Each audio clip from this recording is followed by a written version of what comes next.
Hey, let me show you all media controls that you can use on the Galaxy Buds 4 Pro when you have connected them to the iPhone.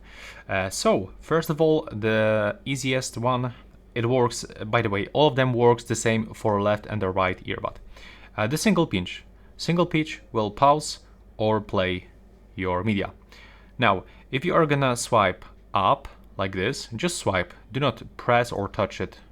I mean, touch it while swiping, of course, but not squeeze. And now by swiping down, you can just volume down.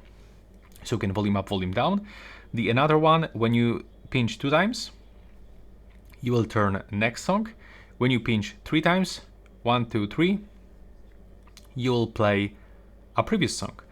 So we can also change songs, and you can also restart a song, 1, 2, 3, like this, with these 3 gestures. So this is all media controls. I hope you find that useful.